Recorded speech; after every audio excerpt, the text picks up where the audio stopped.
او بل دا د ګوره الله نعمت هغه چاته هم وی نه ورکوي چې وی نه غواړي. نعمت به د الله عز وجل نه غواړي.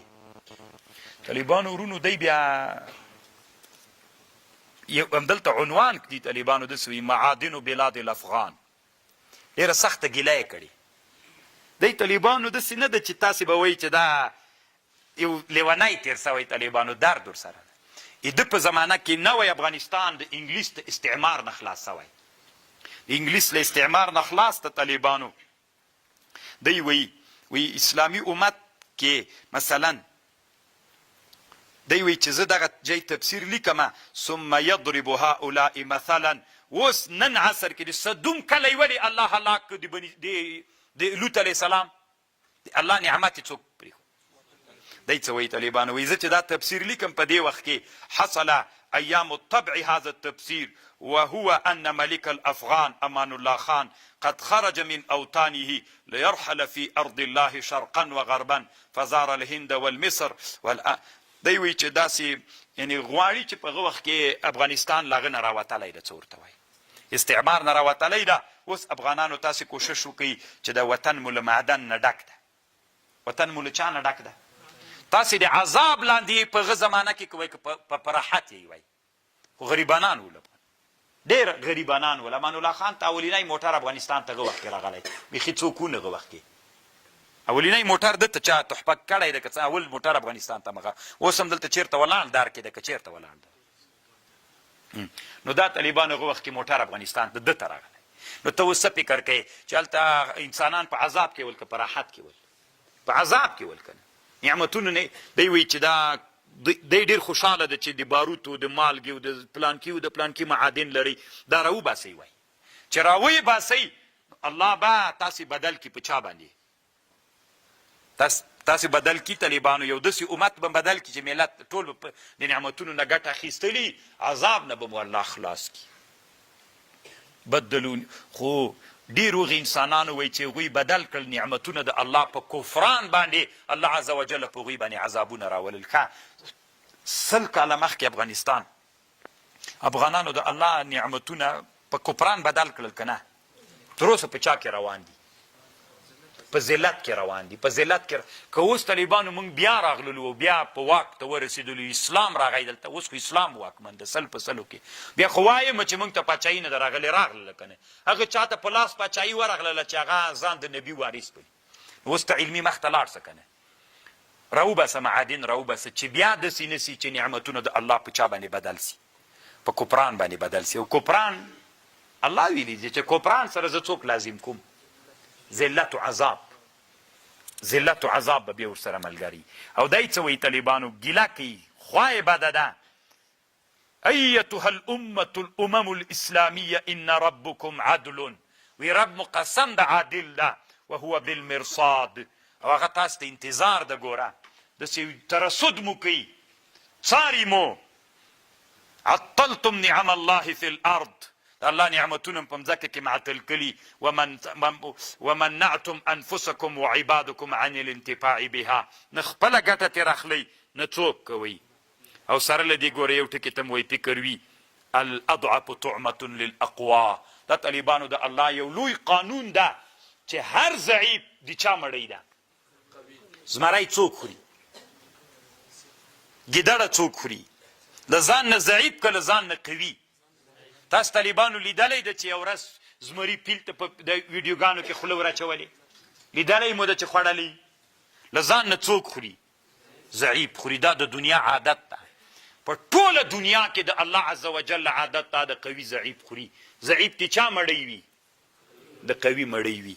طالبانو ورونو تاسې اوس فکر وکړئ اسرائیل په چا بمبار کوي؟ په غزه باندې.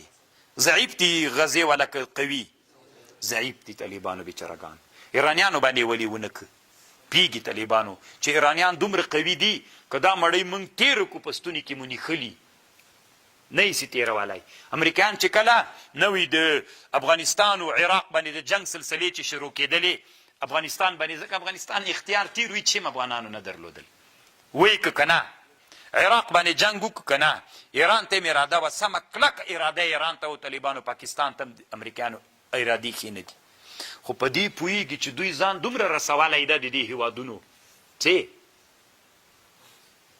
هلته مونږ د مړۍ له خولې نه نو ګوري طالبانو ورونو د انګلیس په وخت کې افغانانو انګلیس ته ماته ورکړه خو افغانان کاشکې په هغه زمانه کې حکمرانان علما مربیان د دې اسلامي امت د دې لوی اسلامي امت مربیانو چې دی 100 کاله مخکې پې فخر کوي نو دی وی کاشکې هغوی له اذعبتوب نه چاته وتلي وای اذعبتوب نه چې سړی وځي اقواتوب ته نن عصر کې مونږ وینو په چا وځي په اقتصاد باندې نو په علم د اقتصاد ته مونږ څومره کار کوو اول خو مونږ ملایان بیخي له اقتصاد سره وران غوندي یو طالبانو بیخي منو نه نو چې سړی له اذعبتوب نه اقواتوب ته وځي په چا وځي په اقتصاد باندې چې ښه اقتصاد مو برابر کړی نن به مونږ څوک ولو دوی بیا مونږ ته وایي نو پاکستان اوس چی کړي طالبانو مونږ داسې ویلې هغه مرغه حرکت کولی سي چې دواړه وزرونه یې بله نو داسې مونږ نه غواړو چې تنا د علوم عصري او څوک وي وزر دی وي د دین وزر دی نه وي د دین وزر هغوی هلته بیا دین پرېښودلی ده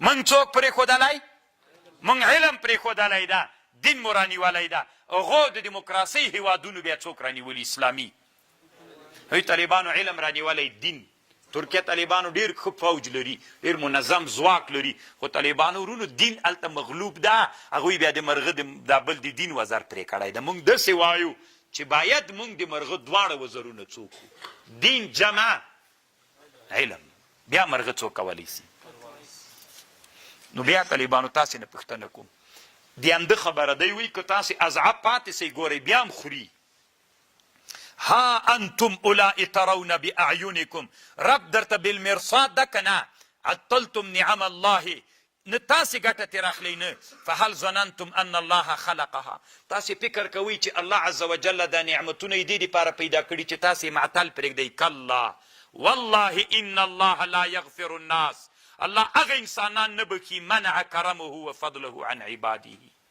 د افغانستان د معادنو د پیسې دا افغانستان د افغانانو له لاسه چا منع کړي دا نعمتونه چې دې ګټه نه ترې راخلي افغانستان حکمرانانو تاسې غوږ ونیسئ والله ان الله لا یغفر للناس منع کرمه وفضله عن عباده غریبو خو څه تر واسه نه کېږي د واکمنانو له لاسه واکمنانو نه دي پرېښي دی بیا طالبانو وایي تاسو ته فکر کوئ چې تاسې به بیرته په همدغه حالت باندې پاتې سئ نه وانها لبسبیل مقیم وانها د صدوم کلی چې ده په غلاره کې ده په هغه لاره کې چې ثابته ده خلک په دغه لاره ځي ان فی ذلک لآیات للمؤمنین وان کان اصحاب الایکة لظالمین اصحاب د ځنګل چې دي دوی ظالمان ول فانتقمنا منهم وانهما لبامام مبین انهما دوی دواړه چې دي